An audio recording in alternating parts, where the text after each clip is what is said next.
आज की इस वीडियो के माध्यम से मैं आप सभी को एक ऐसी सच्ची घटना, एक ऐसी दर्दनाक कहानी, एक ऐसी दर्दनाक कांड के बारे में जिक्र करने वाली हूँ जिसको जो भी सुनेगा उसकी रूह कांप उठेगी।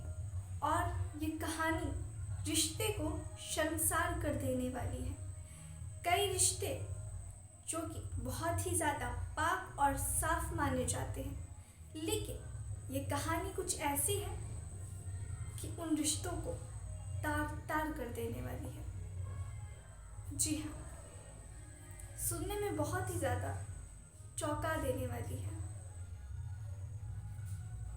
तो दरअसल ये कहानी है एक ऐसे देवर और भाभी का रिश्ता को शर्मसार कर देने वाली कहानी, जिसे काफ़ी ज़्यादा पाक और साफ रिश्ते का दर्जा दिया जाता है। कहा जाता है कि भाभी माँ के समान मानी जाती हैं। लेकिन क्या हो जब इसी पवित्र रिश्ते को कुछ चंद लोगों के वजह से गिरी हुई नज़रों से देखा जाने लगे?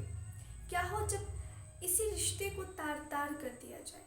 जी हाँ, दरअसल ये सच्ची घटना भी कुछ ऐसी ही है जिसमें एक देवर अपनी ही भाभी के ऊपर गलत नज़र रखता था और उसके साथ में गलत हरकत करता था।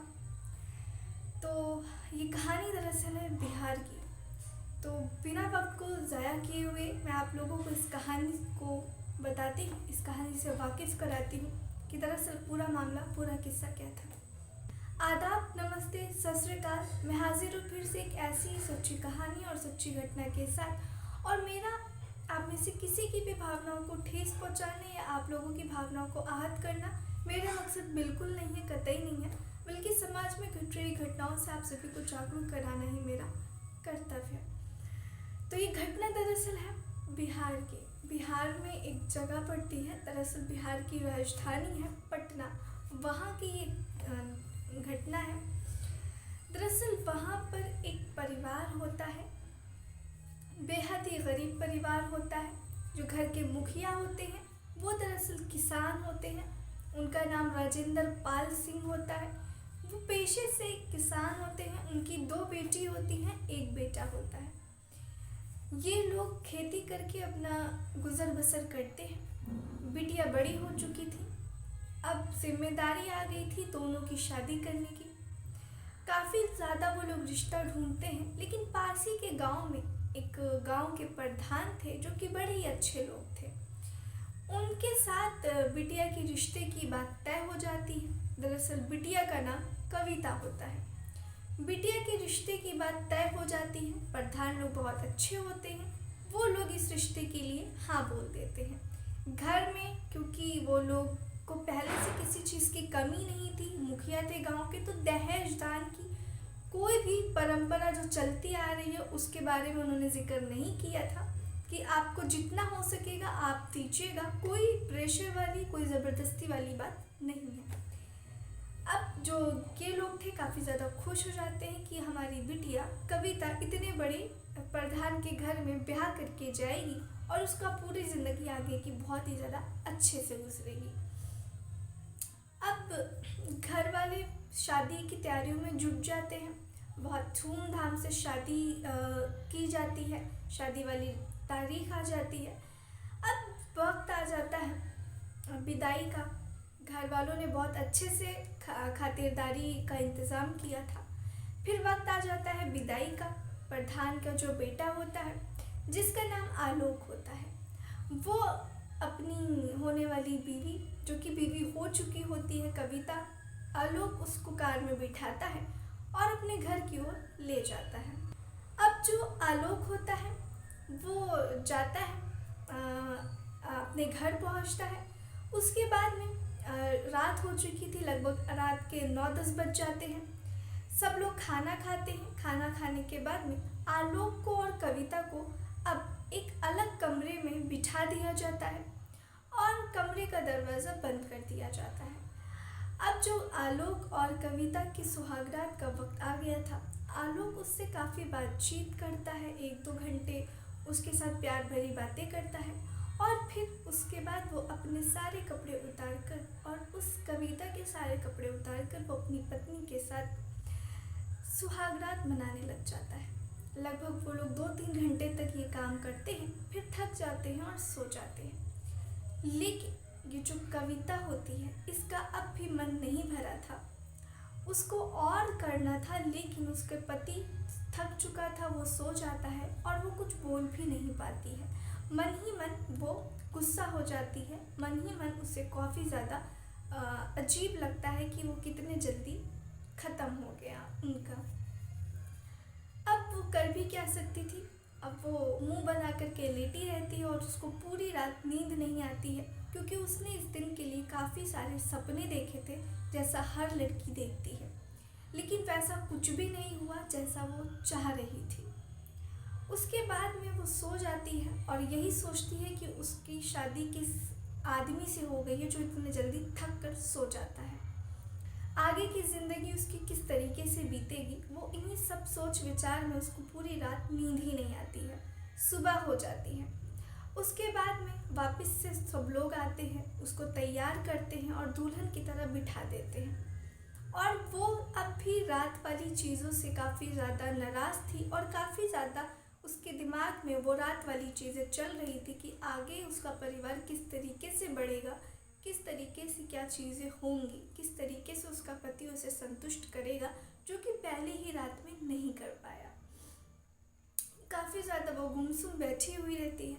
ऐसे करते करते 2-3 हफ्ते का वक्त गुजरता है। उसका पति रात में उसके साथ जब सुहागरात मनाता है तो वो उसको बिल्कुल भी संतुष्ट नहीं कर पाता है, जैसा कि उसकी पत्नी को चाहिए था। लेकिन उसकी पत्नी मन ही मन में गुस्सा रहती है और उसको बता भी नहीं पाती कि उसको आखिर क्या चाहिए। अब उसके बाद में उसकी पत्नी उससे चिड़ी चिड़ी रहने लगती है, उससे दूर दूर भागने लगती है, उसका ख्याल भी नहीं रखती है, बस उससे दूर दूर ही भागा करती थी। अब उसके पति को भी ये सारी चीज़ें समझ नहीं आ रही होती हैं। लेकिन उसका एक बार की बात होती है, उसका ध्यान जाता है जब उसका देवर, उसका छोटा देवर जो होता है, वो नहा रहा होता है, तो उसकी नज़र उसके ऊपर पड़ती है। और क्योंकि उसका देवर काफ़ी ज़्यादा जिम जाता है, तो उसकी शरीर भरी भरी हट्टी कट्टी जिम वाली बॉडी होती है, एब्स होते हैं, 6 एब्स होते हैं, काफ़ी अच्छी बॉडी होती है। वो देखती है तो देखती रह जाती है और सोचती है कि अगर ये मेरे साथ में शारीरिक संबंध बनाता है तो कितना ज़्यादा मज़ा आएगा। वो ये सारी चीज़ें सोचती है, लेकिन वो सोचती है कि काश उसके पति के पास भी ये सब होता। लेकिन अब वो सोचती है कि मुझे देवर को ही अब पटाना पड़ेगा, कुछ तो ऐसी चाल लगाना पड़ेगा। अब वो क्या करती है कि अब वो जाती है, देवर पे काफ़ी ज़्यादा डोरी डालती है, उसका हाथ पकड़ लेती है, कभी उसके बाहों में गिर जाती है। वो ऐसी हरकतें किया करती है जिससे कि वो देवर की नज़रों में आ सके और देवर को बता सके कि उसको क्या चाहिए। अब देवर भी जब वो सारी चीज़ें देखता है, था तो वो भी 20-21 साल का जवान लड़का ही, उसका भी पानी निकल आता था और वो भी अब कहीं ना कहीं समझ गया था कि उसकी भाभी उससे क्या करवाना चाहती है। एक बार की बात होती है जब देवर कमरे में सो रहा होता है अकेले, तो ये 10-10:30 बजे उठती हैं जब घर के सब लोग सो जाते हैं, क्योंकि गांव में ज़्यादातर लोग जल्दी सो जाते हैं ठंड के दिनों में।